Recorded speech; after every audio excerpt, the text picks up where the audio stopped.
যেভাবে বাংলাদেশ আমাদের প্রতি বিদ্বেষ তৈরি করেছে এবং ভারতবর্ষের সঙ্গে একটা যুদ্ধের একটা পরিস্থিতি তৈরি হচ্ছে, কি করে একজন শাহরুখ খানের মতো মানুষ এই মুস্তাফিজুর রহমানকে ডেকে এনে খেলার জন্য প্রস্তাব দেয়? এই দেশ থেকে ইনকাম করে নিয়ে গিয়ে ওই দেশে মৌলবাদী দিয়ে আমাদের ভারতবর্ষের ক্ষতি করবে। এইটা হচ্ছে আমাদের মূল বুঝার বিষয়। এখানটাই আমরা চাই এই ধরনের মানুষ যেন পশ্চিমবাংলা ভারতবর্ষের মাটিতে না আসে।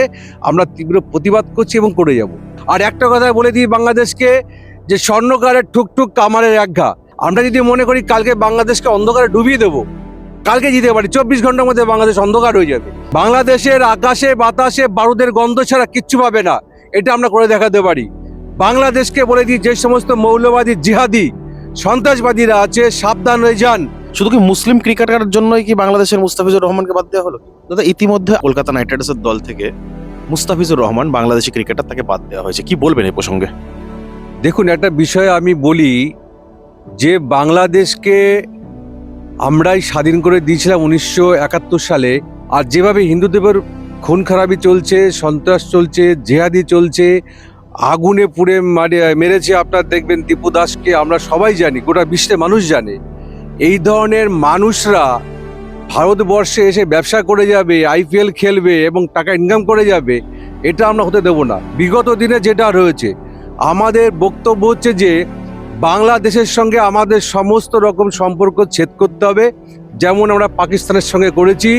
পাকিস্তান আমাদের ভারতবর্ষকে ক্ষতবিক্ষত করার জন্যে 1947 সালের পরে থেকে লাগাতারভাবে সংগ্রাম চালিয়ে আসছে আমাদের বিপক্ষে।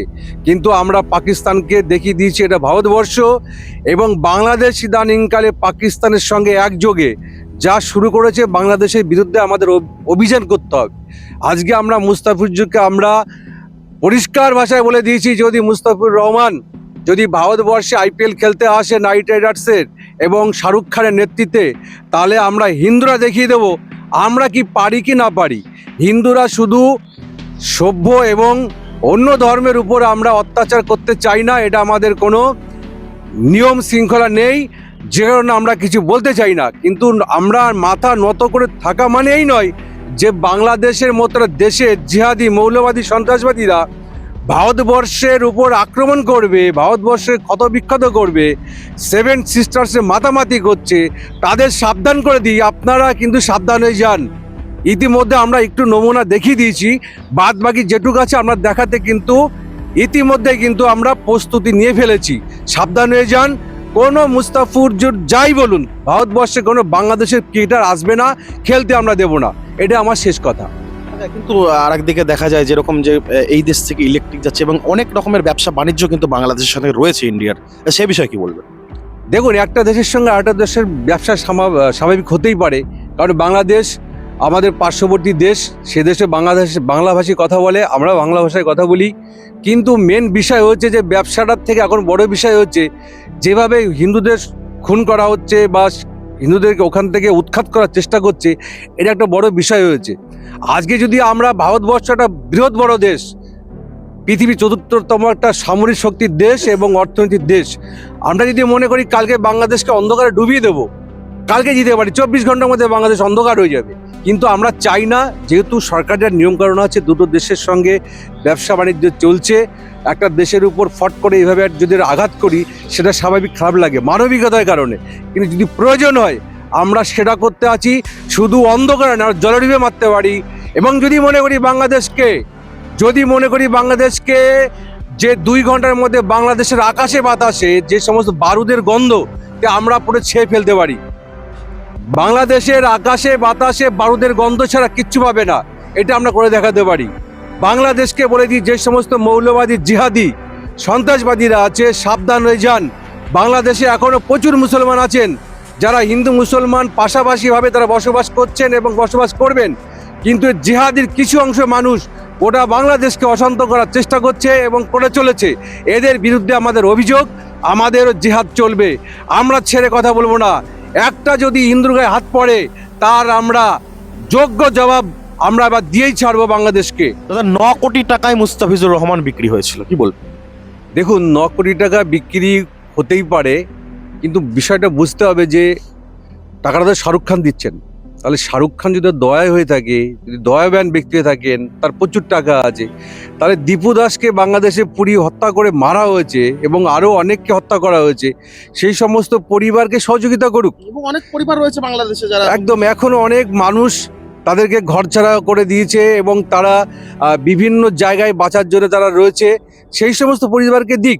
কারণ টাকাটা তো ভারতবর্ষ থেকে ইনকাম করছে শাহরুখ খান। তাহলে কি করে একজন বাংলাদেশি খেলোয়াড়কে ভারতবর্ষে এই মুহূর্তে ডেকে এনে, কারণ যেভাবে বাংলাদেশ আমাদের প্রতি বিদ্বেষ তৈরি করেছে এবং ভারতবর্ষের সঙ্গে একটা যুদ্ধের একটা পরিস্থিতি তৈরি হচ্ছে, কি করে একজন শাহরুখ খানের মতো মানুষ এই মুস্তাফিজুর রহমানকে ডেকে এনে খেলার জন্য প্রস্তাব দেয়? আমরা তো বিরোধিতা করছি এবং করেই যাব, কোনো প্রকার আমরা ভারতবর্ষের মাটি তোকে নামতে দেব না। আর যে একটা কথা বলতে চাই, যে অবিলম্বে শাহরুখ খানের এই যে বক্তব্য, এখান থেকে সরে এসে সে খেলা পরিচালনা করুক, আমাদের কোনো আপত্তি নেই, আমরা প্রশংসা করব। কিন্তু এই যে এই সমস্ত লোক বাংলাদেশ থেকে ডেকে এনে এই টাকাগুলো 9 কোটি টাকা নিয়ে গিয়ে বাংলাদেশে এরা জিহাদিদের হাতে টাকা তুলে দেবে, মৌলবাদী হাতে টাকা তুলে দেবে, এই দেশ থেকে ইনকাম করে নিয়ে গিয়ে ওই দেশে মৌলবাদী দিয়ে আমাদের ভারতবর্ষের ক্ষতি করবে। এইটা হচ্ছে আমাদের মূল বুঝার বিষয় এখানটাই। আমরা চাই এই ধরনের মানুষ যেন পশ্চিমবাংলা ভারতবর্ষের মাটিতে না আসে। আমরা তীব্র প্রতিবাদ করছি এবং করে যাব শেষ পর্যন্ত। শুধু কি মুসলিম ক্রিকেটারের জন্যই কি বাংলাদেশের মুস্তাফিজুর রহমানকে বাদ দেওয়া হলো? দেখুন, বাংলাদেশে মুসলমান ক্রিকেট ছাড়া কে আছে আর? বাংলাদেশে মুসলমান ক্রিকেটার ছাড়া কে আছে আর? কেউ নেই আর। লিটন দাস ফর্মে নেই তো, তাকে পছন্দ করছে না শাহরুখ খান। ফর্মে থাকলে লিটন দাসকে ডাকতো, কারণ তাতে নিশ্চয়ই এটা বুঝতে হবে যে রসুনের গোড়া তো সবই একই জায়গায়, রসুনের গোড়া সবই একই জায়গায়, সেই কারণে তাকে সে পছন্দ করেছে। আচ্ছা, এই টাকায় যদি ইন্ডিয়ান কোনো মুসলমান ক্রিকেটারকে খেলানো হয় তাহলে আমাদের কোনো আপত্তি নেই। সে তো ভারতবর্ষের নাগরিক, সে তো বিরোধিতা করছে না, কিন্তু সে তো বিরোধিতা করছে বাংলাদেশের ওই মুস্তাফিজুর রহমান। তাহলে আমাদের এখানে ইন্ডিয়ান প্লেয়ার খেলুক, সে আরও বেশি টাকায় বিক্রি হোক, আমাদের কোনো আপত্তি কিছু নেই। আচ্ছা দাদা, তাহলে কি মুস্তাফিজুর রহমানকে কলকাতা দল থেকে বাদ দেওয়া একদম যথাযোগ্য? কোনো মুস্তাফিজুর রহমান আমাদের ভারতবর্ষের মাটিতে খেলতে আসবে না। সে শাহরুখ খানের দল হোক আর শাহরুখ খান যত বড় ফিল্ম স্টার হোক, আমাদের দেখে লাভ নেই। আগে দেশের সার্বভৌমত্ব আগে, দেশকে রক্ষা করতে হবে আগে, এটা আমাদের কথা। আর একটা কথা বলে দিই বাংলাদেশকে, যে স্বর্ণকারের ঠুকঠুক কামারের একঘা ব্যাপারটা, স্বর্ণকার সারাদিন বসে বসে একটা মালা তৈরি করে, আর কামার যদি মনে করে তার বড় হাতুড়ি দিয়ে একটা ঘাতে ভেঙে যাওয়ার ক্ষমতা কিন্তু আছে। বাংলাদেশকে থেকে বুঝতে হবে যে আমরা কোনো প্রকার, ভারতবর্ষে 140 কোটি মানুষ আর বাংলাদেশে মাত্র 18 কোটি মানুষ, তাদের বোঝা উচিত যে কাদের সংখ্যা বেশি আছে।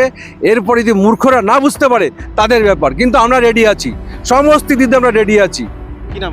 সঞ্জীবন বিশ্বাস, জীবন, নদিয়া দক্ষিণ সাংগঠনিক জেলার ভারতীয় জনতা পার্টি জেলা কমিটির সদস্য।